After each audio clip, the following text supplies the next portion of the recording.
We all good? Yep. Oh, are we recording already? Yep. All right. Just in case you said something witty and I could put it in the opening, you know.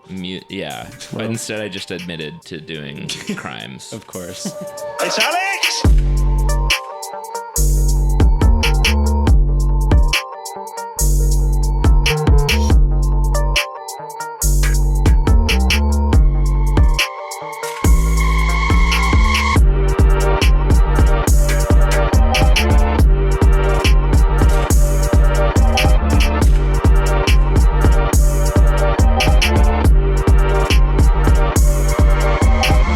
It's episode 234 of View from 202, the preseason episode for real on the eve of the New York Red Bulls 2023 season. The four of us are here, and as you may know, listener, due to changes in the broadcasting setup for MLS, the move to Apple TV, it's been hard to get footage of preseason this year compared to others, but don't worry, View from 202 put in a special financial purchase request with the EDSS Corporation, and we successfully launched our own surveillance balloon over the Coachella Valley last week. I haven't heard anything from it yet, though. Haven't heard any signals. It weirdly went off radar a few days ago. Yeah, I've been really busy at work, haven't been reading the news, don't know why we're not hearing anything, kind of worried. It drifted off of Myrtle Beach, I think, the last time we heard about it. BMS got a ping assures from me everything is fine and to keep transferring the money, so I've been doing that because we're good for our payments. We will make all of our payments. But until we get the transmissions from the Coachella Valley, from our prized, beautiful balloon, we have brought in the cavalry, we've brought in erstwhile Californian Eric Friedlander, who was there to see with his own very eyes the New York Red Bulls in preseason. Eric, how are you doing? I'm doing good. Thank you for having me. And I think I know where the balloon ended up. It was very windy on Wednesday, and there's a lot of wind turbines. There's huge wind turbine farms out there, so it probably is in one of those. Just blew classic. right into it. But also nuclear silos. It was so windy that even Wadman himself, Andrew, couldn't land right away in Palm Springs. He had to be diverted to LAX. So terrible. This is why we have to, the NIMBYs were right. We have to be anti-Tesho Ekendele. The Yimbys are wrong. We have to get rid of the windmills in order to keep our surveillance balloons up. But we are very happy to have you here to report on it instead. So, what set the scene for us? What was the preseason camp like? What is the whole setup at this Coachella? Does it compare? Is it the real Coachella festival? Is it the main one that everyone is really talking about? It's not the real one because the grass is all there. So basically all the areas that are normally torn up during the music festival is where these fields are, and they basically regrow the grass every year, I guess. And the grass in the surrounding Empire Polo grounds were in pristine conditions. It was really impressive. The pictures looked great, Yeah, every coach, I overheard Vanny talking to Nelson Rodriguez in the stands, and he was raving about it. Every coach there had nothing but good things to say about the facilities and the overall, just how good the grass was and how good the playing conditions were. And it really, every game was at a pretty high quality as far as preseason goes. It's obviously preseason, so there's still some getting out the kinks, but in terms of it wasn't the field's fault. You couldn't blame the field. Right, because I think last year they did MLS preseason for some teams at Coachella, and Red Bulls were one of them, and it was kind of a last-minute thing, sort of a little bit of COVID hangover with teams needing a place to go for preseason. Yeah, last year... I was just going to say that, I think AEG bought it and is going to make it a permanent, semi-permanent soccer facility now. From talking to some of the LA beat writers who were there, last year was year one, and it was COVID still. They didn't have any stands. It was strictly just here's an open field. We can play soccer here. It's going to be good. This year, they kind of raised the level. They brought in stands. They had vendors selling food, and they had a VIP lounge, which was very expensive. I would say the prices are kind of what you would expect for an AEG property, but overall, it was a really impressive setup, and I think are going to kind of build on it. Like one of the LA beat writers I was talking to was saying he heard that they were looking into having like art installations like you would have at a Coachella festival. And I think they could take it even further. And if they wanted to get musical acts in and like make it a true festival, they could make I was it a going to whole ask, festival. Eric, did you stay for Frank Ocean or did you leave before? More of a like, I like the people who come in the morning and then leave at 12 o'clock. That's more my vibe. Like you don't really know them. You're a real hardcore. No, because I mean, I think you said in one of your write-ups, Eric, that and I thought was interesting and an idea worth expanding on was that they could make it kind of a sort of spring training like destination in a way that MLS hasn't necessarily tried in years past. Like maybe the league is at a level of popularity now. I mean, just some of the pictures you've been posting where, I mean, this wasn't even that publicized of an event, and it obviously wasn't streamed on TV or even the internet or anything like that. And it still had like a decent crowd of, I guess, mostly California fans who came out. But I mean, if they make it more of a sort of marketed, structured event, and with some of the kind of little frills, like you're saying, as well, they could make a little bit of like kind of a nice little like season kickoff sort of festival thing that the league could use more of that sort of culture. No, I definitely think there's kind of potential there. They had a lot of like school field trips going on, so kind of giving back or supporting kind of the local Coachella Valley, but just the area of Palm Springs too, Indio, California, you have Joshua Tree right there.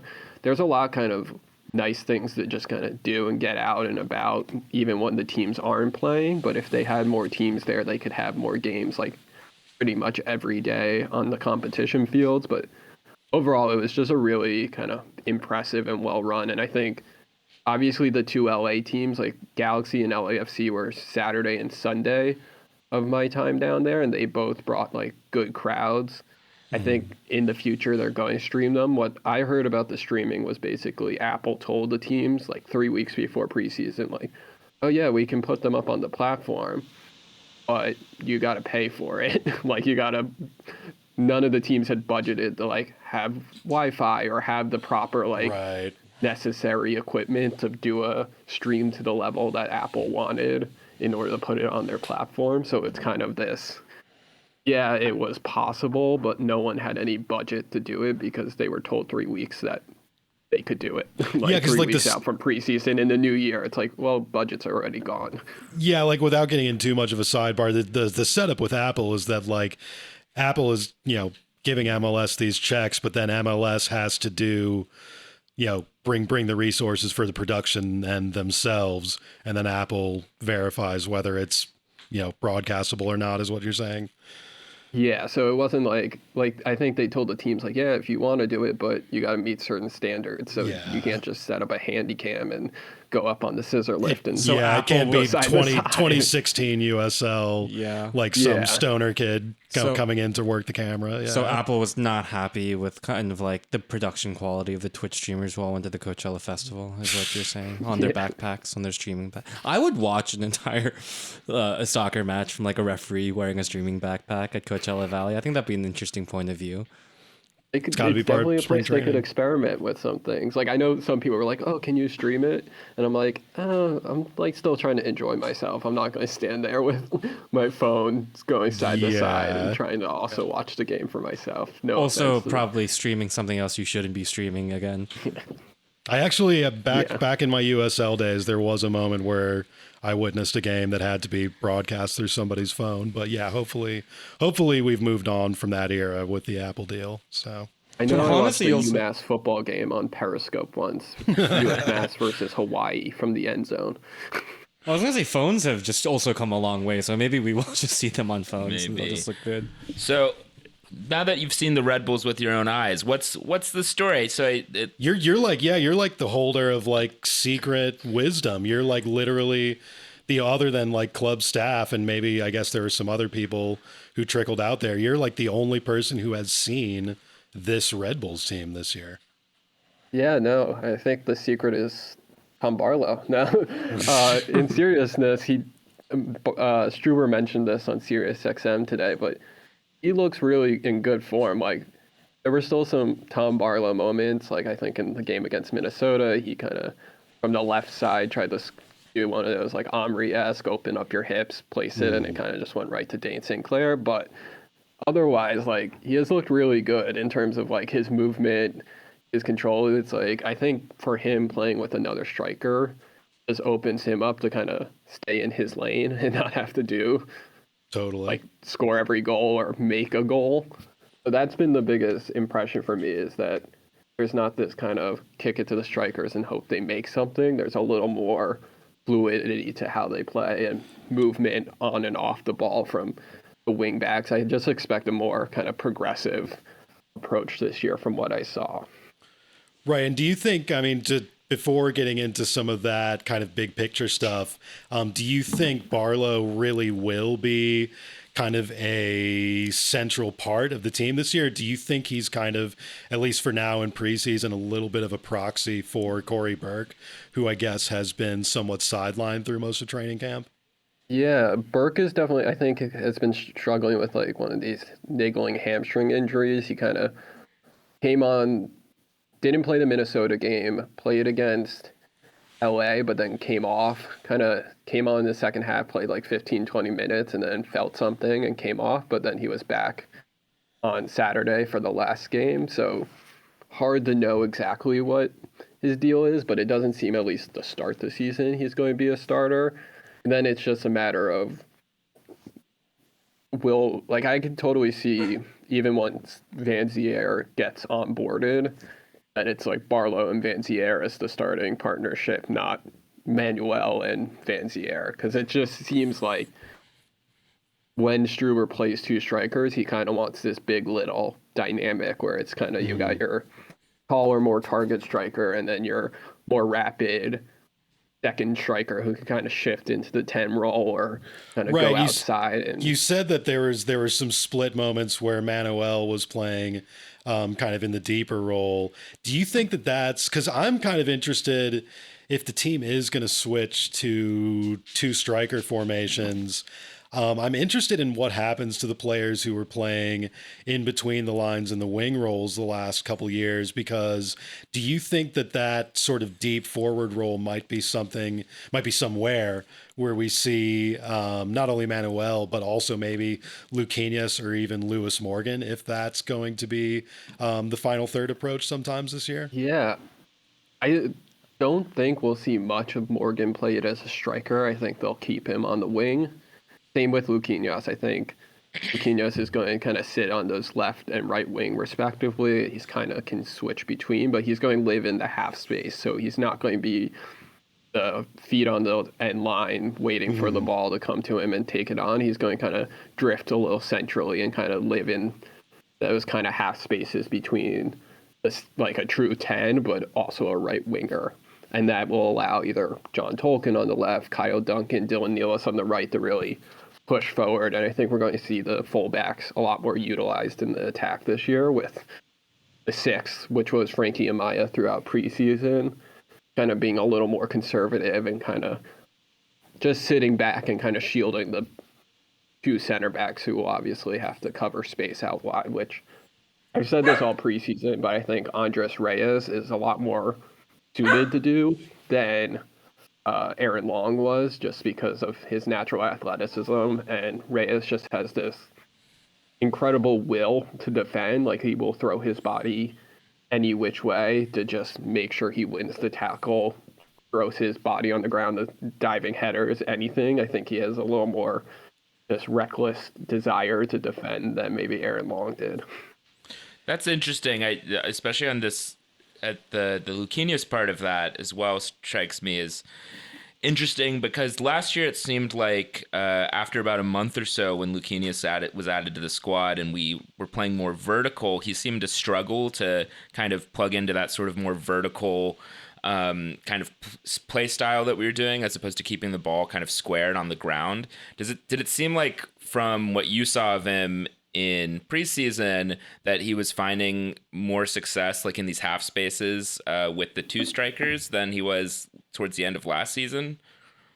Yeah, no, it definitely felt, because they were just playing for defeat. Especially the Minnesota game was one where they played like 4-2-2 the entire time, and it was just felt like he was finding his moments a lot more. Like they were playing it into him, and he was able to turn defenders, because I think that's where he's at his best. You get a defender on his shoulder, and he can turn someone when he receives the ball. But when you play direct and you kick it over the top, he's not going to outrun a defense. So it's kind of like let him come short, and then you have the overlapping run of a Kyle Duncan to kind of drive a defender away or take a defender off him, and then you can let him turn and run at people, because he's faster with the ball than he is without it.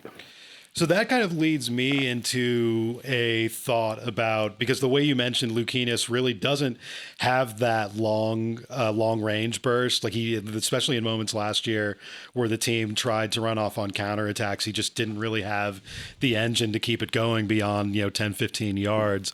And I'm just thinking, especially obviously the big kind of personnel change this offseason is going to be switching out Klimala for Van Zier, who Klimala obviously was known for his speed, and on the kind of story of the final third last year was him running down these balls to then kind of have things fall apart after that. Do you think this year, with the team having more numbers forward, obviously with the strikers, and then potentially, even though you say that there's been a little bit deeper press this season, do you think the team, pressing higher with more numbers will lead to less need for a player like Luquinhas or a player like Morgan, or a player like Van Zier, who's maybe a little slower over the long range, to still be able to find spaces the way the offense is going to be set up this year? Yeah, I think there will be moments, obviously, where they can hit a team over the top. I think one moment that sticks out to me from the LA game was Barlow it was just a long ball over the top that Barlow chased down, and it led to a shot on goal. But basically, Barlow came short just inside the halfway line and kind of made this quick turn upfield and just caught the defender totally flat-footed and outran him on a nice long ball over the top, and then he kind of squared it to Luquinhas, who pushed it over to Manuel, who got his shot stopped by Jonathan Klinsmann, I think it was. He was starting for the Galaxy, but it was a nice illustration of kind of different ways they can generate offense this year. Like I saw just through 2 games, just multiple different ways that they can generate offense. It isn't as, I feel like last year it was very one-dimensional. They were going to go long and they were going to try to hope someone makes a play, but there seemed to be some real patterns on display. I know in my first article, I highlighted one where it was kind of this ball that got recycled possession, kind of Luquinhas cuts in, he knocks it to Amaya, and then Amaya kind of one times it directly back out to the fullback who's overlapping, and in that motion, Luquinhas was able to kind of drag 2 defenders centrally, which opened the space up. And it was nice to see that, because I think that's what a lot of Red Bull fans were just clamoring for last year, was this, okay, we get the ball and then it looks like we don't have a plan of what to do. And at least in the Minnesota game, there was some clear patterns on display of kind of working the ball into overloads, kind of things that we saw maybe with Jesse Marsh a little bit in those, that 2015 team, where he didn't maybe have the full pressing pieces, but he had a lot of good technical pieces. They worked overloads really well. I saw a lot of the same stuff. The LA game was a little different. It was more in transition, and I think that was in part because they didn't press as high. They kind of sat into a mid-block and looked to do more of a space-oriented pressing. So instead of pressing the ball and the man, they were pressing spaces when the ball was played into those areas. See, this is fascinating to me, because I think the thing that has been frustrating me and maybe all of us on the podcast is that, or that's been confusing us, is that, so we've had 2 signings this offseason, really. Corey Burke, who's been injured for most of or on and off, and then Dante Van Zier, who got into the country yesterday. So the squad's that's been playing so far has been pretty much the same. So it's interesting to see that we're having these different ways of attacking with the ball. I'm wondering, what is different about this year that seems to be allowing us, or that we can do this versus last year? Was there anything that you saw at preseason that might fill in this picture? this is my working theory on kind of the mind of Gerhard Struber is last year, a lot of the complaints was he wanted continuity. He probably wanted to keep Sean Davis. He wanted to keep certain pieces around. Andres Reyes got injured. He didn't get some of the signings. He got Luquinhas late. So a lot of the things he had to reteach. I think in his mind, he had to reestablish the pressing concepts and a lot of the how do we play Red Bull soccer? How do we press? What are our different presses, our different types of cues? And then you had this revolving door at striker with Klimala being injured, then Barlow, then Manuel, then Fletcher. Like, I think he probably wanted maybe keep Fabio last year. He didn't get the continuity year over year that he was really looking for. And this year it's like we returned everyone except Aaron Long. And like our starting center backs are still people who have been here for 3 years under Gerhard Struber. Like, so now there's this continuity, and I feel like in his head he doesn't have to teach how to play the game again. Like, only a couple players are kind of getting up to speed. Jaden Reed, Peter Stroud, like homegrown guys. Like, there aren't huge new pieces that you have to incorporate. So now he can kind of take what they already know and build on it, at least in his head. So now he can kind of build some offensive strategies that are more than just make shit happen or make stuff happen. Like, there's a little more nuance that he can kind of instill in his team. And he's been kind of talking this up in preseason that, like, oh, we need to find new ideas in the box, new ways to attack. And my theory is that he feels comfortable that his squad knows the basics of what he wants to do. So now he can add layers to it.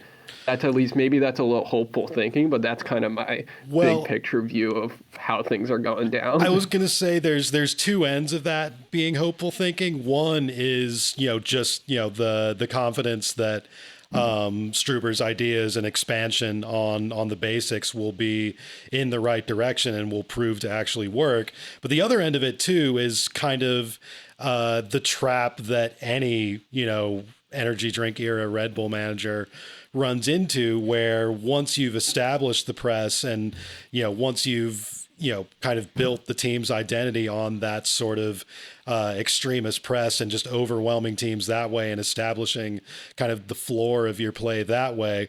Once you try and expand on that and do sort of, the cliche plan B and, add different ideas like Struber's saying, that's when things start to get a little muddled. And that became a little bit of the story of the Chris Armas era. And my question, obviously, like Brit got into just a minute ago, I mean, there's the question of, what has changed all of a sudden that the team's going to play more expansive offensively. But there's the other question too of, is there a trade-off where the team having, more striker numbers forward, maybe having a little more open of a midfield? Do you think that there's going to be a little bit of a trade-off where the team is exposed a little bit in the back more? I mean, there's the formation at the end of it that I just mentioned, but then also that, Aaron Long is out of the picture. And, unless you're just wildly confident in Hassan Ndam and Matthew Nacita, which some people are more than others, it seems like the team is playing with pretty thin margins on defensive numbers. Do you think there's any potential that, the attempt to sort of make the team's attacking play more sophisticated might lead to some issues on the other end? I think that's definitely possible. Like, and it will be interesting if they do suffer a bad defeat, if kind of Gerhard reverts to the kind of, we need to lock things up. One, like, the way he has the last clean two sheets. But yeah. One thing I think Sean Neal has mentioned that, like, last year they struggled to see out games, especially early on. Like, you think the Minnesota game, there's different ones that come to mind, and that was one thing they were really focusing on as a defensive unit, is like being secure through the whole game. Like, they were really happy that they kept clean sheets, and even when subs came on, they were able to see out games just from a mentality that they were all kind of staying locked in throughout the full 90 minutes. Because I think LA game, I saw Reyes went 90. The other game, Nealis went 90 with Nocita coming on at halftime. So I think right now I would say Ndam, he was with the 2, so he's definitely like the 4th string, and then Nocita is the clear 3rd. And Ndam wasn't even in California, so I don't know if there's some injuries there. Yeah, I saw that he did the friendly with the reserves. Yeah, so That's I also interesting. I mean, they must be incredibly high on Nisita based on, what seemed like a little bit of a throwaway draft pick last year. Yeah, no, he looks good. I think his biggest thing is learning positioning because like a good striker can suck him in a little bit and turn him just because of the nature of being 6'8". But he's really athletic.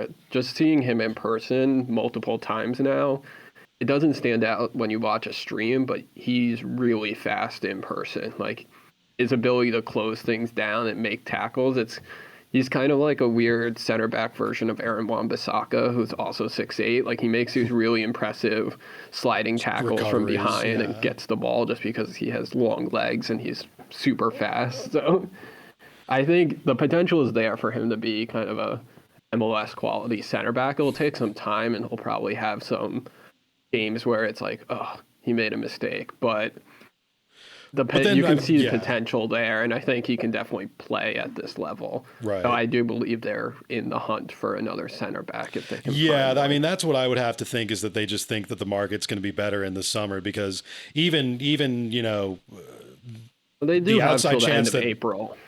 Yeah, right, that too. The outside chance that Nisita does live up to every projection possible. That just seems like a kind of a precarious situation if the team's going to be serious about trophies the way, the vibes seem to be this year. But, if there's any team that has a consistent track record, certainly on bringing guys in out of nowhere to be top level center backs, it's, Red Bulls over the last, 5, 6, 7 years. So we'll see what happens there. It's a bold move, but one that has a track record of, potential to work. So, yeah, I think my last positional question is just the team seems to still have a lot of options at midfield. With Daniel Edelman emerging last year, it's interesting to hear you say that Frankie Amaya was in the 6 role. Lucanius was added as an attacking option, but then we also still have Drew Yearwood and CCJ. CCJ in particular seems to be sort of a Swiss Army knife. Did you get any sense of like what the sort of deployment or any pecking order might be among that sort of group of midfielders? Well, it's hard to tell because Edelman has been nursing an injury throughout preseason. That's why he wasn't with the U20s either. So he didn't play any of the Coachella games. And when I was there, he was doing some side training before the game on Wednesday. So hard to know about where he is. I would expect starting against Orlando, it's going to be Amaya and CCJ. I know Yearwood's injury is a little more severe, just that's why he didn't come to Coachella. Well, Edelman was more day-to-day, but just with no preseason games, I would expect Edelman to probably be on the bench and as an option there. Mm-hmm. And then you kind of have Serwada and Peter Stroud. I think Stroud's ahead of Serwada just in that kind of 6 role, while Serwada's more of the utility guy. They'll play him on the wing. They'll play him at the 10, maybe a little bit at the 8. So I think right now it's Amaya and then CCJ, and I think Edelman is probably fitting somewhere in for Amaya at some point, but it's kind of, they offer slightly different things. I think Edelman's a little more direct than Amaya, and Maya's a little more kind of has a little more attacking flair to him. So will be interesting. There's just going to be a lot of games too. Like Edelman's going to be gone for the U20 World Cup, which will probably offer a chance for Peter Stroud to see some minutes. I know they're very high on him, and he's kind of just taking in stride, learning the whole system.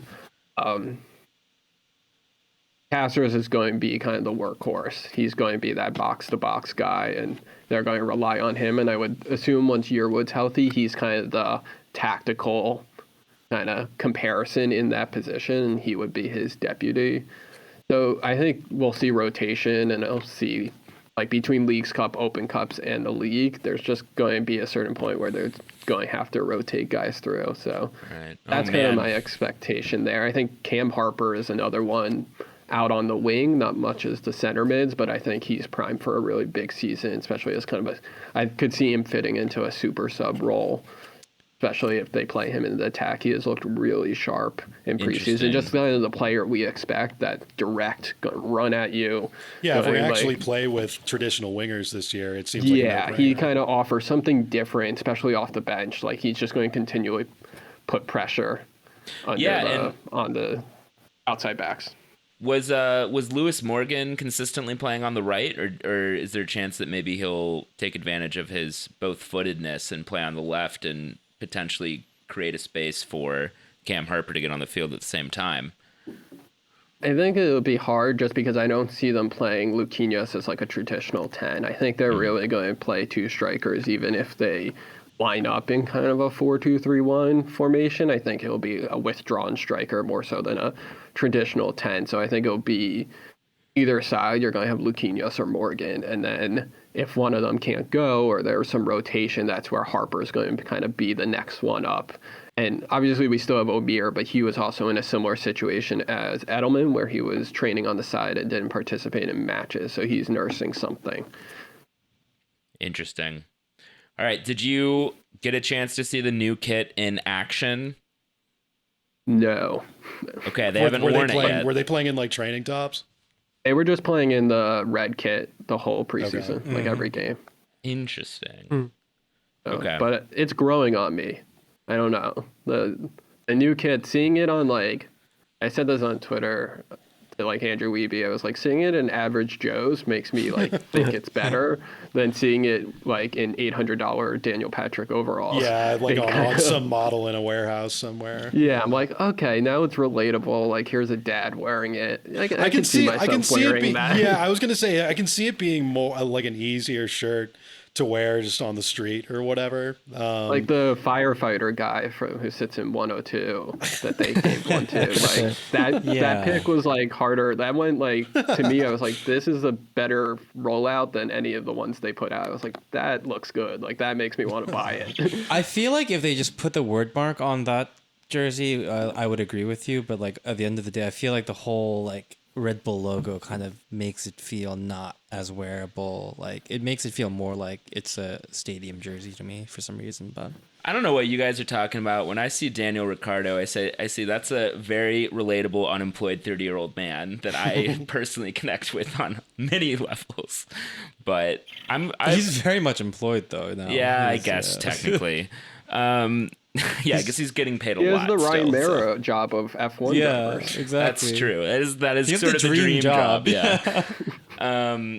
But yeah, I've not seen it in person yet, so I'll keep my eyes peeled for that.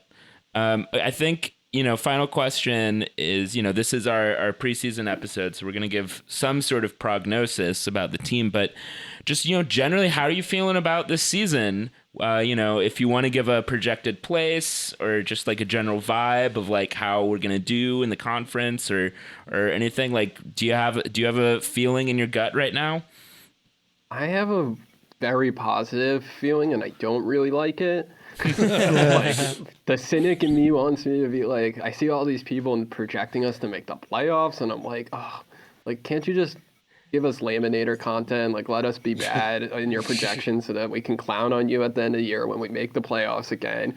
But no, I'm feeling like seeing the team in person was like I'm flying out for the home opener now, partially because like my manager is making me take approved days off, like instead of letting me bank them, but for some of the things I'm doing on weekends, some events I'm working. But because of that, I was like, you know what? I'm feeling good about this team. Like, the vibe around the club just feels like everyone feels really positive. I feel like there's kind of a tide shifting and just regime.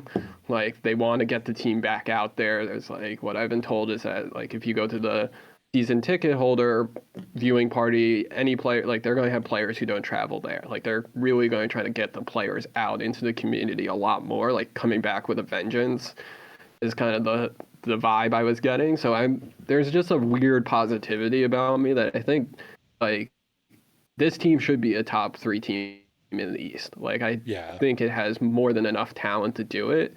It's just like, and what I saw was very positive in preseason. Like we looked sharper than other teams. Like we were all over some of these teams in games where we played even strength, like your 70% best 11 versus our 70% best 11. We were dominating a team like Minnesota. We were better than LA for large parts of the game, though they played more of a reserve-laden team in the first half. But our reserves went toe-to-toe with Ricky Puig and like Efra Alvarez and their best players and kind of that's when we scored our goal. So overall, I'm feeling like this should be a top 3 team, and it'll be a disappointment if they're not and don't have I think they need to have another strong Open Cup run, though. I understand knockout tournaments are a little more fluky, and you play NYCFC and all over again.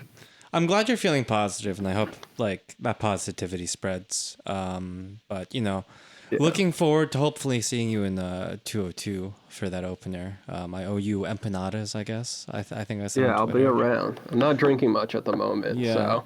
But like you were saying, like it is weird. There's this kind of like general air of positivity around like these predictions and whatever. And it's like these people are idiots. Metro Fanatic are positive. Like if Metro Fanatic's positive, like I worry that like the apocalypse is coming. It's like something. Usually we're like on the optimistic side, and it's unclear to me why the tide has shifted this season of all seasons. But all right, we'll take it. Yeah, sure.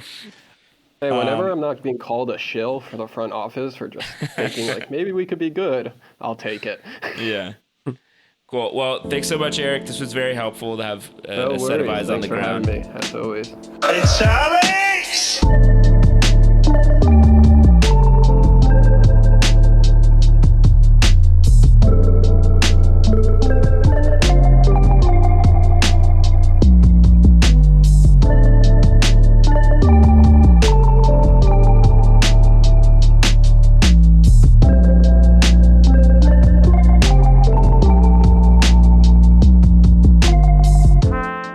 Thank you again to Eric for joining us and giving us some sorely needed actual intel on this team. We hadn't been complaining about it or anything, but it is striking me now that we just really have had less info this preseason. It was literally like, he was like a stringer from like the 1890s. Yeah. Covering the game for us. Thank you, Eric. Because lo and behold, the first game of the season is this weekend, this last week of February, which I think is a little earlier than usual in general, right? Yeah, last year it was. People were saying in like, this MLS season's sneaking up right up on us, but last year the first game was like February 26th. Like, I think this year it might have been the last 2 years though. That does feel earlier than like historically, normal, right? Yeah, I feel like it was always March-ish. I thought it was first week of March. That Cincinnati game, the last game before COVID, I think it was March 1st. Okay. Maybe, yeah. I am in the habit of thinking of the MLS season as being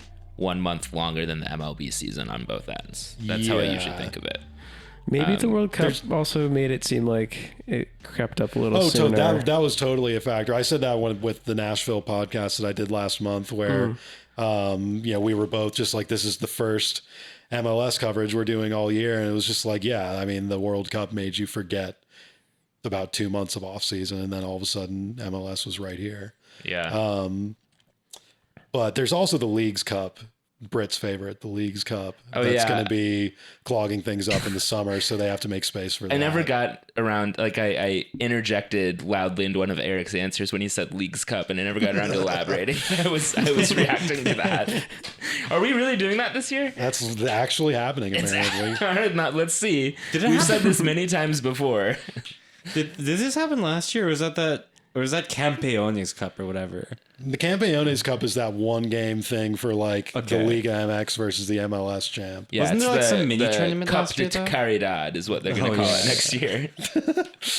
But wait, was there a Leagues Cup last year and we just didn't play in it? I think they were maybe planning to launch it last year but fell behind. Okay. And this year they're doing the real thing. And I don't know. I'm going to start a Twitter campaign to indignantly insist that all Superliga records and stats count as Leagues Cup stats. Yeah, it should be like the Cleveland Browns. Right. Yeah. There's a continuity here that it's the same thing, because don't ask me how. I'm not going to look up the details and make an actual argument, but I will fiercely argue that it is the same competition. It is. Even more matches to think about.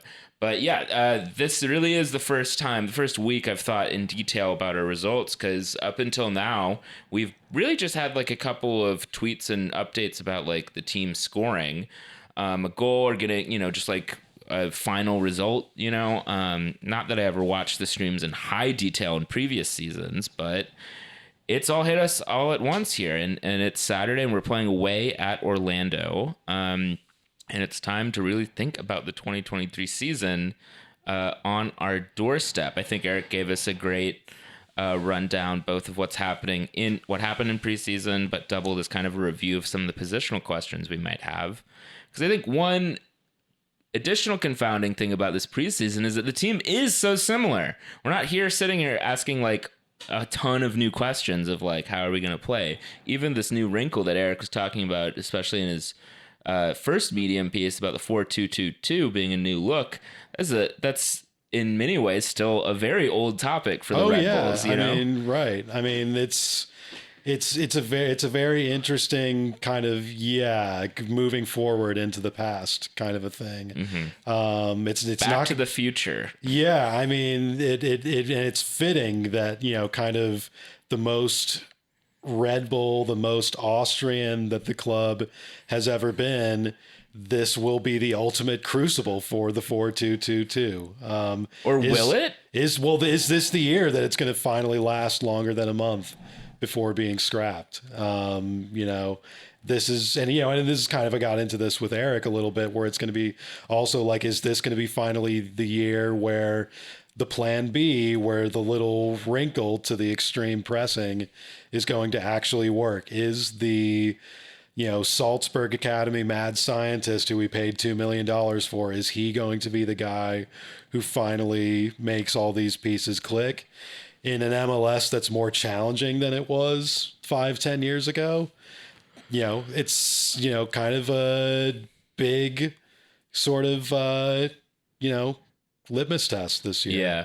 And I think it's interesting, Eric's theory that he just elaborated in the first segment of this episode about Struber's mindset and maybe thinking that he just had to reteach a lot last year is interesting to me, because the term crucible makes me think, like, is this the season that, there might be consequences, like where this is the real season where we're going to actually try to win?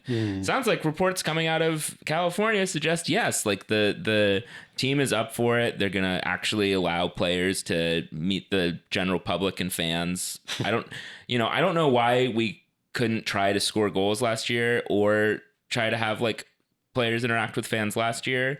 Like, it seems like those things could have happened all throughout 2022. Peaches, I think you booing Struber at the end of last season maybe really like struck a chord with him. Or Steve, I guess more. Right? You were like, we were both there, Well, it's. I mean, a lot of people were there. even with everything Eric said about the continuity and the reteaching part of it, there was still. I mean, I think that was pretty conscious and in the air, and people were aware of that and sensible of that last year. Even with that being the case, some of the results were still an issue. And I think back, there was a really interesting thread that Matt Doyle had at the end, when RBNY was eliminated last year, where he sort of said, I mean, the team, everybody could see it, that the team played, extremely one-dimensionally in attack and really struggled to put anything together in attack last year. And, Doyle said that it was, a very strange thing to see, because a lot of the tools were there and a lot of the tools are still there. So why the switch is happening now is just, a very strange thing, but we'll see if it actually ends up working. Yeah. Part of me just like really, I'll believe it when I see it. Yeah. Because I think part of me just like, I'm going to like, Saturday, I don't know what time the game is. But I'm 7:30. That's the one nice thing about this schedule, the Apple thing. It's pretty much always going to be at 7:30 on Saturday. Yeah. Oh, great. Okay. Well, 7 o'clock rolls around. I'm going to get the FOTMob notification. I'm going to pull up the lineup, and it's going to be like Nealis, Reyes, Nealis. It's like the back three. Right. And then we're just going to do the same fucking thing that we did last year. And part of me is just like, I just need to see it on the field before I can even buy into this whole idea of like 4-2-2-2, new things, layers. It's another little bit of, soft amnesia too, where it's like Struber's attempted a more expansive attack 2 years in a row now and abandoned it for, 3 in the back grindouts. Yeah. There's a lot of things, to what you're saying, Sam, there's a lot of things that, are far from proven that we're going to have to see actually play out. Yeah. For this positivity to be sustained. Well, don't worry, guys, because this season we've bought a new $5 million striker from a second tier, like a kind of B tier first division European league whose skill is running at players with incredible speed. So that's what we were missing, right? This whole time. All wrong. Well, I will say that I feel like the addition of like you're saying, the addition of Van Zier doesn't really feel like we're so he got here yesterday, adding too much, but like it makes me wonder, like what the threshold will be for us to maybe like bunker back into our shells, to go back into kind of like this one-dimensional, like, oh, let's kind of like eke by and try to get like 1-0s or whatever, or if we just try to power through a little bit and stay like steadfast in certain beliefs and like trust the process, for lack of a better like phrase, I guess. If a couple bad results don't freak exactly. out. Like, is that the that's one of the big like the big mental and that's another issue with this being Struber's third year and working with thinner margins as far as they kind of do have to compete for a trophy this year. It's been 3 years. I mean, no matter who's sporting director, what continuity you have. I mean, Struber acts like he's the first MLS manager who hasn't had a flawless squad to work with. I mean, 3 years is plenty of time to put your ideas into play. And if, maybe like you're saying, Peach, is that threshold, that makes that threshold even more precarious if, there's a couple bad results in the first month. Well, which is like, that's always been kind of my, I guess, look at the mental situation here too, is like, do we believe in ourselves? Like, is that what we've seen in the past couple of years? No. And if like what Eric is saying about this theory of like, hey, is Struber going to like build upon what he's wanted to do? He's retaught these guys for the last couple of years. Is this the year he finally trusts his players? Is this like, will he trust them to go carry out the plan that the team has not gotten significantly older and more experienced. I mean, but they've gotten a year more experience with his tutelage, right? Right. Yeah, but exactly. I mean, that was the case last year, though, too. No. I mean, I agree, but it's but like this is like we're saying, like this crucible moment. This is making me think. Just like, remember like the first 2 or 3 months of the 2021 season where we like playing the Diamond and then gave up, and then it's just making me think about like, 2021 was his first. We're really in the third season of Gerhard Struber, third and change depending on how you count 2020. It's also just setting me down a wormhole of like, where did those 2 years go? Jesus Christ. Yeah. Because like also like, we had like 2.5 years of Arm. Before we turn on the mic, we're talking about Armis surviving Leeds still, I don't know. It's just like, it's a lot of time, man. It's freaking me out. We're in the third year fucking Gerhard Struber, man. What's going on? But we're gonna do great. We're rallying. I'm rallying right now. It's gonna be fine. No, I think to go again at what I was saying a minute ago. I mean, and like Eric was saying, and like, the whole buildup has been is that there are, for the first time in a couple, for whatever reason, this season is the first time in a while that there's actually high expectations for this team. So the margins are thin if we get another kind of, even like a fourth place run, this year. I don't think that is the sort of excellence that Red Bull stakes its reputation on. I think if there's another year where it's, kind of mid-table in the conference and another early playoff exit, I think you have to start saying, this is getting ahead of things. We have to see the season play out. But I mean, I think you have to say that it's been another 3 years of doldrums. So, right. I think it's relevant in establishing the question of like, when is the prove it year? Because we thought it was going to be last year. Or we thought, it wasn't all or nothing last year, but we thought last year there was plenty enough to like make a real try at it. And Nicklas Gerhard Struber disagreed. But this year it's like, it's a relevant question to ask even at the very beginning of the season before we know the results of like, what is there a real expectation or criterion that the team itself has? Seems like so far. I don't know. It was about this time last year when Struber came out and he said like all of the things about like the team not being ready, and like it was like the day after we recorded our preseason episode with just like we were like pretty high on like this is the moment, we've got good players, we've got a good kind of like foundation. And then he came out and said that like we still have a lot of work to do and we still have to do a lot of building, and I haven't heard anything like that so far. I mean, not to jinx ourselves and the 3 days remaining before the actual game and the preseason press conference, but like I'm not hearing that same sort of tone from Struber this year, which maybe means that he also thinks that like, all right, this actually, like, there are all these pieces, the things that I wanted are here. There isn't really anybody else to fall back on and kind of blame for anything that wasn't obtained in the last few months. He's definitely. I don't think there's any risk, like you're saying, that we will get another shocker like we got last year, the day before the season.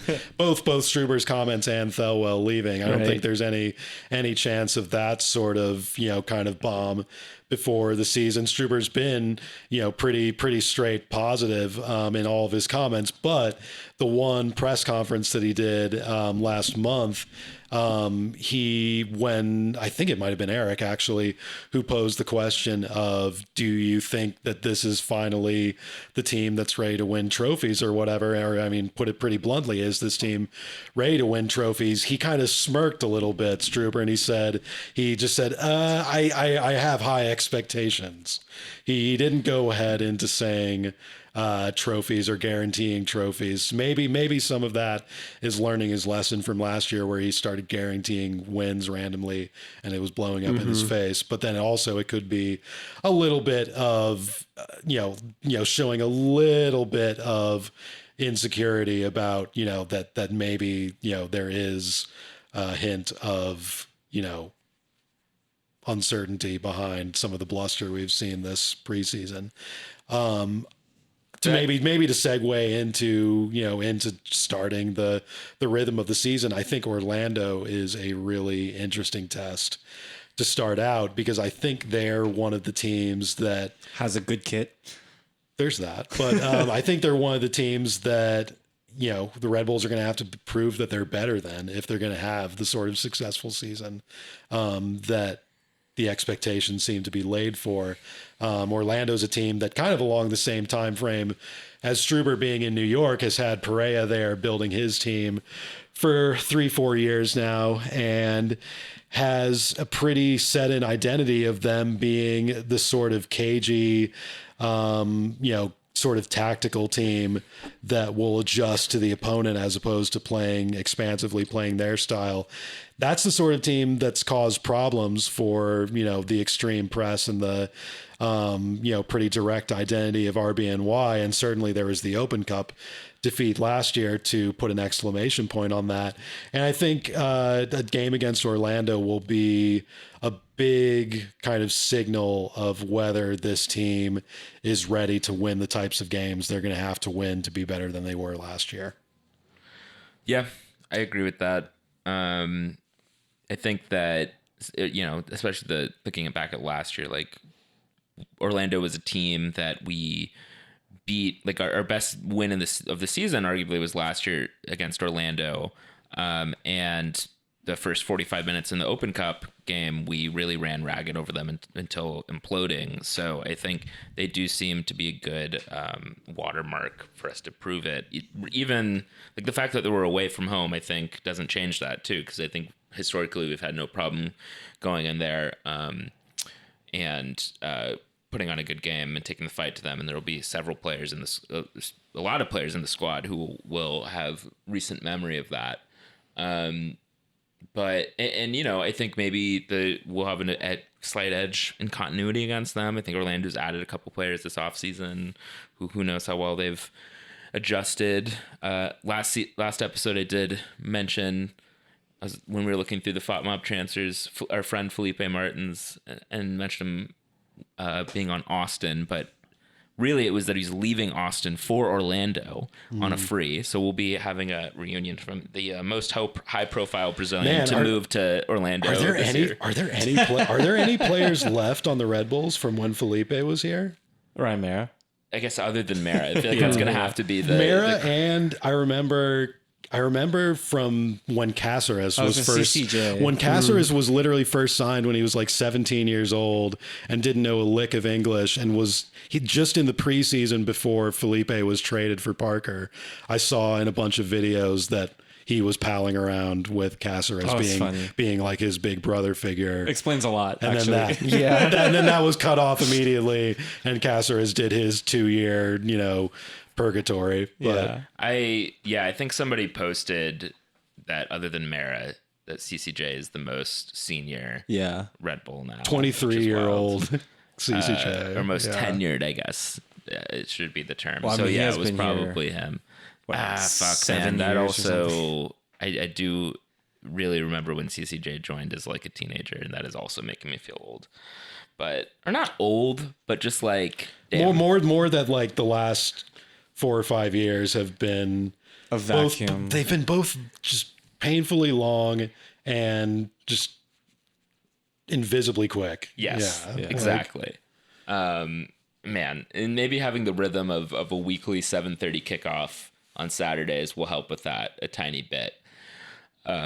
But yeah, I mean, honestly, I think our segment with Eric covered a lot of the like big questions or like tactical nuances that we would have discussed in otherwise. So I think maybe should we just move to talking about, our prognosis, our expectations, and for lack of a better word, maybe even predictions for the season. Receipts. Yeah. Receipts. Yeah. I cannot commit to making a little graphic for this. No one ever makes fun of me for saying Red Bulls are going to be number one every year. Why doesn't anyone ever tweet That's me? true. Yeah. No. Yeah. No. People really don't try to drag the podcast as much as you'd think. Until we give them lots of opportunity. But yeah. So I think starting out, who do you think is going to be the lead scorer for the Red Bulls this year? Let's start with the more individual questions rather than the overall questions. We're going to take a little bit more of a relaxed approach to this rather than the full sheet of predictions that we've done in previous years. So last year, Lewis Morgan was the lead scorer for the New York Red Bulls. This year, who do you think will tally the most goals? And if you're feeling extra adventurous, you can add assists or any other notes as you see fit. Peaches, who do you think will be the lead scorer? The lead scorer? Yes. I think, surprisingly, Manuel is going to maybe have a productive year. I don't necessarily think it might be like a prodigious number. I think there might be a lot of team goals this year. I think it might be but sharing the load, Carlos Bocanegra's 6 goals leading Fulham kind of era. Or Jorginho 7 goal leading Chelsea last year. Or Arsenal has 5 guys hovering around 8 or 10. Right, and he'll be at 9 goals or something, and everyone else has 8 or something. Hopefully that'll be the case, It kind of looked like the Red Bulls might be like that last year until Morgan really pulled away, I feel like, in the second half. I mean, that's kind of the information I'm trying to use for this. So. Did Morgan take all of our penalties? Yes. Not all. Well, no, not all of them. Because Patrick took a couple, but he took. I think Klimala. Chunk. I think Klimala only took penalties when Morgan wasn't on the field. Okay. All right. Because he had 14, and then there were a couple people at 5. Yeah. So I think that I think Van Zier, if we're hot, he'll be our leading goal scorer. But if we fall into the same bad habits that we, displayed last season, we're gonna rely on a lot of Morgan wonder goals, and I think find ourselves in a similar spot where he's leading the tally. Mm-hmm.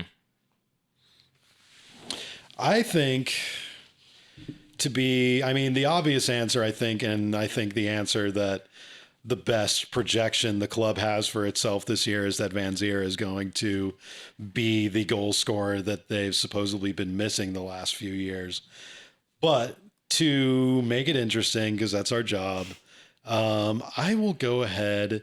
I mean, it's tempting to say Barlow based off of what Eric was just saying and some of the reception that our friend Gregory Martinez's article got. But in the meantime, I think I'm going to go ahead and have my sort of clown answer be that CCJ winds up scoring an eye-catching amount of goals, maybe not leading the team, but if this is really going to be Gerhard Struber's big science fair project and his big, example of what his ideal version of football is, what we've seen of that in glimpses in his past with Barnsley and Wolfsburger, but even when New York, kind of in the early part of 2020 or 2021, sorry, when the diamond midfield was in, is that it's a setup where the forwards are still kind of playing inside out and peeling out into those wide areas to pick up the ball and create overloads.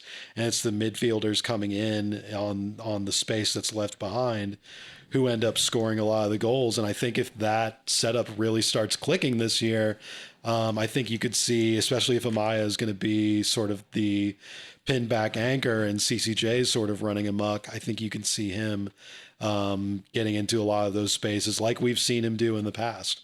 So I think that will be sort of my counterintuitive answer for that. I'm going to take a similar premise as that to give a more boring answer, which is I think Lewis Morgan has a chance at still being leading scorer for a very similar reason. Or if we continue to play inside out, I can see Lewis Morgan cleaning up a lot of rebounds and just sort of poaching a decent chunk of goals on top of the more spectacular goals that he proved he could score last year, because he clearly has a knack or an eye for open space, but also I think he has a consistent motor that allows him to just seize on cleaning up those kind of chances. Now, will that mean like he'll lead the team by a ton? No, but I think that just like gives him a solid chance of picking up a decent amount of goals no matter what. So what? I wanted to give a dark horse answer with no further explanation, but Cam Harper. All right. Cool. Sure. We'll take it. Noted. I'm on the record. I'm going to elaborate on this question a little bit to ask more specifically about assists, with the caveat that obviously assist numbers are noisy, but asking about assists more to ask, like, do you think the Red Bulls will have a consistent supplier of like creative chances this year, or will it be kind of coming from a wide array of players? Will Luquinhas get assists? Will he be consistently playing in key passes, or will it be more creating chaos and kind of distributing all of the different chances? We can go the opposite direction. Cork, do you see a feel one way or the other on the two ends of that spectrum for chance creation? Well, I think some of the hints, both in Struber's long-term rhetoric and what we've heard through Eric about this preseason, is that there is going to be a continued emphasis on feeding the fullbacks and creating overloads out wide. It sounds like the plan is to have more numbers in the box for the fullbacks to hit it to, which is good because I think we've seen the last few years that the fullbacks we have in the roster, which all have their different skill sets and qualities, none of them are really great crossers. Obviously, Kyle Duncan, his efficiency in the final third is much more based around penetrating and finding weird little openings to dribble through as opposed to serving the ball. And then Tolkien, who obviously has the technique. We've seen Tolkien ping balls, kind of further back, and when he's played a little bit in midfield sometimes, and that he has the technique to eventually become a good crosser, but has had a little bit of an issue both with the timing of his deliveries and with their quality and just being kind of erratically placed. So if one of the fullbacks, I mean, obviously there's Dylan Neal is still in the mix, and then some of the younger guys who they've added from the reserves and the academy. If some of that ends up clicking, I think you could see one of the fullbacks, or maybe just the fullbacks in general, being higher than expected in those assist numbers. Wow. However much, importance you place in the assist chart, as Brit was kind of laying out. I think it depends. I mean, I don't know. Again, I feel like it's, I believe it when I kind of see it all happening on the field. There's all this optimism. I think it feels like people kind of forgot that Duncan didn't even start as a right back in our playoff game against Cincinnati at home. we lost a spot to Reyes, who had never played fullback in his life, if just by watching, what he was doing out there. So like if that type of Kyle Duncan comes back and then we still have like this under kind of like work in progress in Tolkien, from like an attacking perspective, then like who knows if like that's actually going to be the reality. But I feel like it's like, in this good positive scenario, yes, like that's where a lot of chance creation is going to come from, and we'll actually yield some really, I think, like meaningful results from it.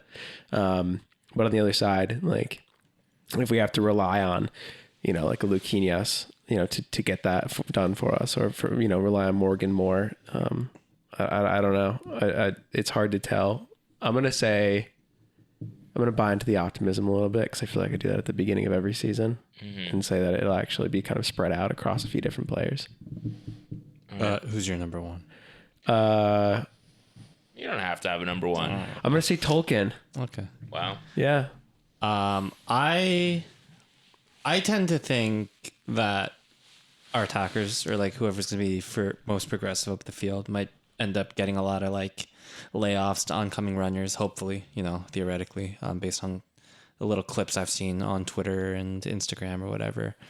So actually, I think I'm going to go with the Dante Van Zier or Lewis Morgan angle. I think, just to be optimistic about our new signing, I'll give it to Dante Van Zier, that he will be our leader in assists. But, I'm expecting, I think like you're saying too, Cork, that a lot of our like finishing might end up at the hands of like midfielders or other runners.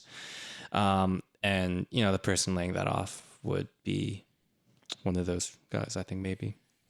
Yeah, I think it'll also be more distributed. It'll be interesting to see if maybe the second striker can get more involved in that, because I think that was a struggle. I mean, 2 years ago, there were weeks sometimes that it seemed like the Klimala-Fabio pairing was clicking in that sort of way, and then ultimately didn't. I mean, they stopped getting played as a two-striker pair. So it'll be interesting to see if that happens again. One thing also that could be interesting is if Frankie Amaya or Drew Yearwood find a way to create chances. I think those are both players that have proven that they can link up decently well. Drew, I think it has linked up a few times with Luquinhas last year, but I think it was sort of atypical for the kind of place he was playing. But it seems like he might not, consistently get time in that box to box position. And CCJ, it's not necessarily in his wheelhouse, I think, to have the final pass as much. It'd also be interesting to see how much ability or liberty Frankie will have from that more reserved position he might be playing again this year. So I also think it'll be more distributed, with a chance that the second striker, whoever that may be, will rack up a lot of assists. Will Dante Van Zier be the starting forward for the Red Bulls at the end of the season? Sam, do you want to go first for this one? I was going to say you should go first. Yeah, you go first for this one. I'm going to say no. He will not. He will not. Why? Impossible to tell. But with, I guess, Corey Burke, Tom Barlow, Elias Manuel. Elias Manuel's here permanently, right? Yeah. Yeah. Wow. There's Dante Van Zier. Yeah. There's a lot of new babies out there. Or AJ Marcucci as well, don't forget. Oh my God. If you want a deeper version of this question, will anyone be the starting forward for the Red Bulls at the end of the year? And it's or will it be full platoon? Oh yeah, no, just a 4-5-0 or no 4-6-0. The Rangers Champions League formation. Yeah, exactly. Yeah, I mean, there's like I said, there's a lot of potential new hotnesses to, be held up as an example. Should Dante not hit the right trigger 2 weeks in a row? Yeah. We'll see. There's a lot of temptation in the squad, as you said, Brit. Mm-hmm. It'll be interesting to see.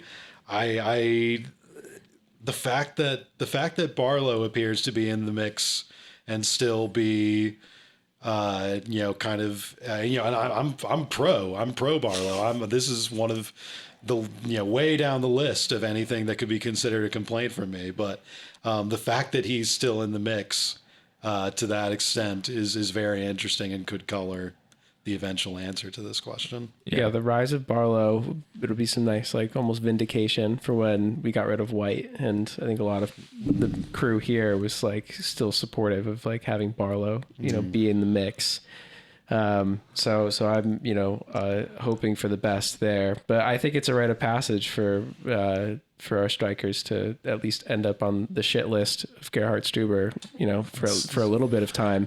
Whether or not that's at the end of the season, don't know. I'm going to say that'll happen in the summer. Okay. During the lull, like the trademark Stuber, midsummer lull. Because but he will start at the end of the year. Because Lucanius was not starting by the end of last year. Yeah. So that's that's our most recent model. Yeah. There could be a more catastrophic issue where there is like an injury or something, God forbid, obviously. But, despite me saying, and I don't think this is the case, but for purely sporting reasons, despite me saying he's going to lead the team, maybe the league in assists, he will, despite that, be benched as well, for some inexplicable reason. I think maybe we have a summer signing striker too. I mean, who knows?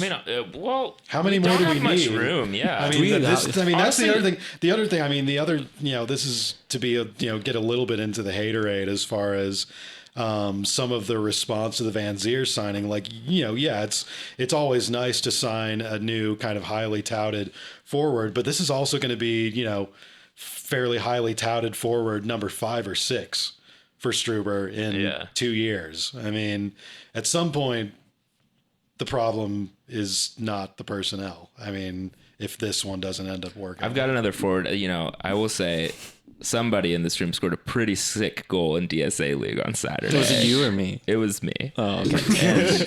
Peaches, your back heel was very impressive, but it was after an initial whiff, which was calculated, I know. Right, yeah. But you did stunt on those touch, kids. Yeah, exactly. Yeah, so Gerhard, I can say, I've, in some circles, my circle of 1, I've been highly touted. So, give me a ring if you need another guy. Brit and I had some good link up too. Maybe it's a package kind of like. Yeah, that's true. Right. We just, there's no limit on players anymore. But when Eric was mentioned O'Meara at one point and Cam Harper, I was like, oh yeah, we've got a shitload of players on this team, and I've had a shitload of players on this team for a while, and all of them have been pretty serviceable for a long time. It was just Garrett Struber just chose to believe half of them didn't exist last year. I don't know. But apparently it seems like they will exist this year, which is great. So I don't even know how much more we can add. Along those lines, I think we've all hit on this at various times throughout this episode already. But if you want to highlight a breakout player of the year, do you have any feelings about someone who might really excel or be a good story for reasons not mentioned, or you just want to highlight? I just love Drew. All right. And, I'm rooting for Drew. I think he has a good, disposition in general. He seems like a pretty cool guy. Likeable guy. Yeah. Want him to succeed. Kind of hard with the depth. Yep. Sat next to him on the subway once. Seemed pretty cool. Nice. This could be a big season for Reyes. Yeah. He only played 10 games last year. Yeah. So if he's healthy, I mean, he's the guy. He was lights out, I thought, in 2021. So yeah.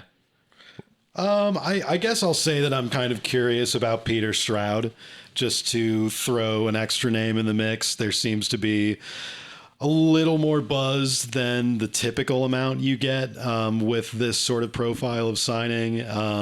He has some history playing in a pretty top European academy. I think it seems like there's a sense that he has a lot of the tools, and it'll be a question of whether he ends up in the right situations to put them to use.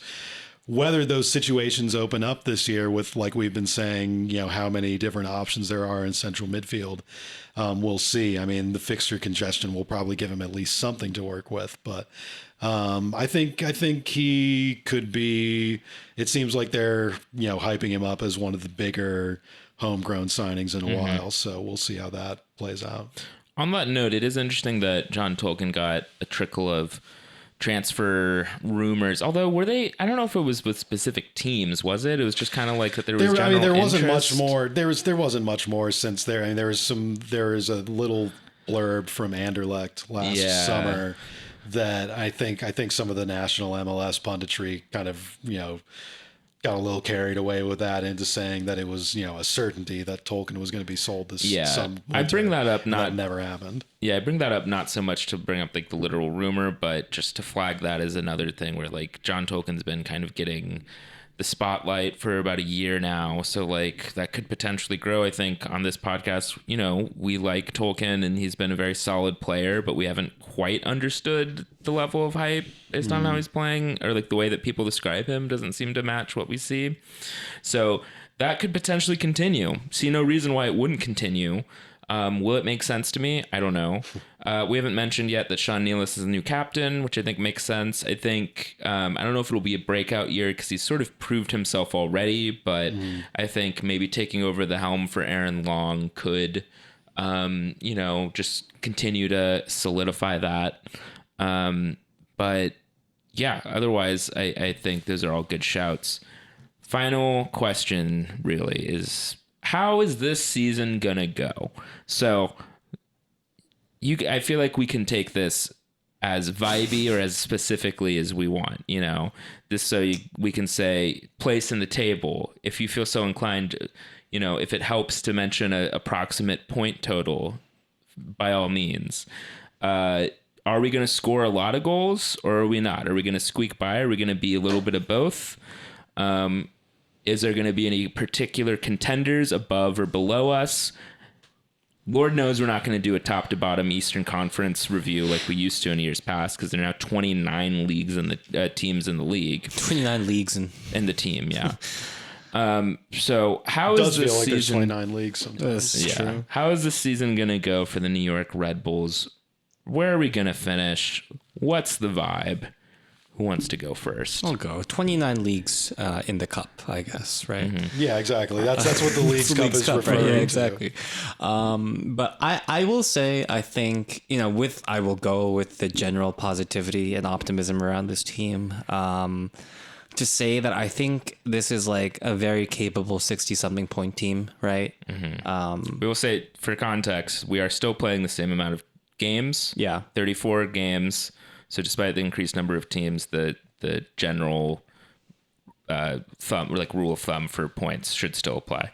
Yeah, I mean, I think we can aim to be around close to a 2 PPG kind of team, but that would also require all the things that went wrong last season to start going right. I think, like I said before, a little bit of persistence through tough times might be necessary. I mean, we all know that the roster is capable of kind of achieving whatever there is to achieve in this league. So is 60 points, is that, in your view, first in the conference? I think that's a contender kind of team, right? That describes a team that's very solid throughout the regular season and will place very highly, maybe in contention for a CCL spot. Which is obviously, I think, continuously for me a goal is I think we should be grooming ourselves as a club that's a Champions League team, and people would consider the Champions League in CONCACAF, the New York Red Bulls, that's someone we always see, just for like context, Real Madrid or just as a refresher, so LAFC won the Shield last year with 67 points. Back when we won the Shield in 2015, we had 60 points or something. Yeah. There's been a couple seasons since then, where it's gone above 60, but still last year there were only 3 teams above 60 points. So while, Shield winner might be a few above that, that's still pretty rarefied air, 60 and above. Yeah, no, that's what I mean. Yeah. I think that, I mean for the listener. Right. You're contextualizing my bracket of success where we should be a top team contending for. Well, I guess unless you have more to say, Peaches, I was going to kind of segue that into my take on that, which is that, both the sort of vibe that we're seeing, some of the kind of sense about the rest of the conference we're seeing, that this team should be, contending for the Shield. I'll say loosely, but honestly, if we're going to be, respectful of this club's legacy and understanding what the level is at this club, Shield should be the expectation, honestly. I mean, this is a club that won 3 Shields in the last decade.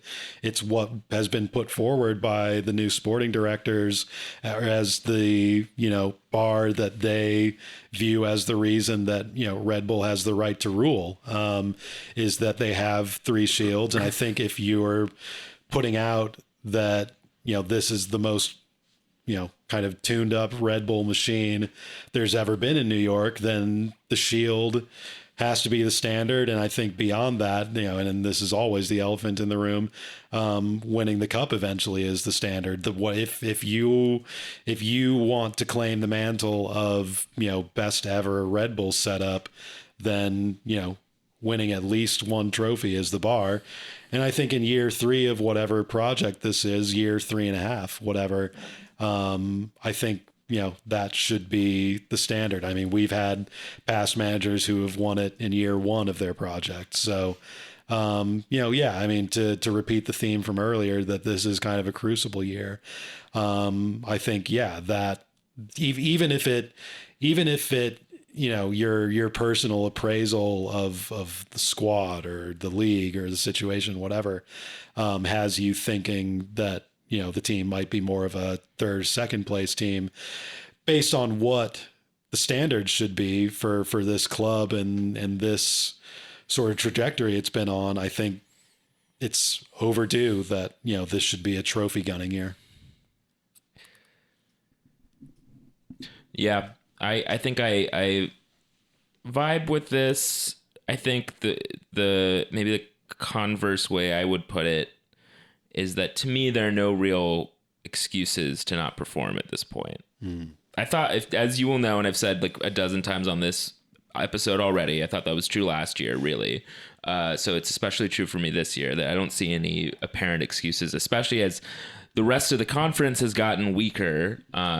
Really, there's no Derby should be a fucking shoo-in. I mean, if there's slip ups in derbies after the hollowing out we've seen, across the river this year, and from what we're hearing about morale and drilling and everything, if the team is conceding goals on re-entry balls, like recycled set piece balls again, like what's going on?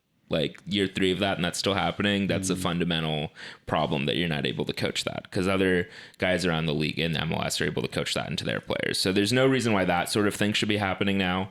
And if we could just cut that out from last season alone, we're like a 2nd place team. So I think, I have high expectations. I was prepared to come in and just say 2nd place, because I think realistically, there's no reason to think that like Montreal and City should regress. We should have finished above City anyway last year already. We have more continuity. We look good for all the reasons we've said. So really, to me, that leaves only Philadelphia as the Eastern Conference team that stands as to be a formidable opponent, because they're still very well built and very strong, still have continuity themselves. So that is the only date on the calendar that I would circle and give, like the benefit of the doubt at this point, to, Struber and the squad, if they don't get 6 points off of them or 4 points, I still think the team is good enough where if we got 0 points in our games against Philadelphia, that would also be very disappointing. I'm not assuming we're that far behind, where that would be okay to me. I think we'll score more goals than last year, but I do fear that Struber will have his doubts and panic and pull back a little bit, and play more conservative vertical at some point in the season. I think it won't be as severe as last year's. One thing that we haven't brought up yet is just the possibility always lingering around that Struber just bails at some point. Oh, actually, that's going to be this year's version of what happened last year. Like tomorrow, Gerhard Struber will leave the club. By the way, just for this recording's sake, for podcast ritual, Jimmy Carter is alive as of the recording of this episode. So all you scoreboarders out there, Thank you. Keep your peanuts close to you. Yeah, critical inclusion. So yeah, I see second place as like sort of the middle ground estimation for me on this season, but I do think that we have the ability to pass Philadelphia. Maybe to phrase it a little bit more negatively, if we finish behind City this year, that's a fucking disgrace. No matter what. Get out. Don't, let the door hit you on the way out. Let it hit you hard if that happens. Yeah. Absolute disgrace if that happens. But it's not, because we're going to beat them convincingly. This is my humble request to Gerhard Struber is if the times are difficult, please just persevere and believe in your journey, because either it will lead you to success or you will get fired quicker. You can do it, Gerhard. Don't doubt yourself, all right? You can do it. Yeah. Well, if he does go, we can do like an emergency midnight recording. Honestly, if he fails spectacularly, and he says it's our fault for thinking so, yes, I will take that responsibility. Sure. I will take that accountability. That's fine. I think 60 points does seem like pretty reasonable. I feel like this is going to be a fun season for the B-side rivalries.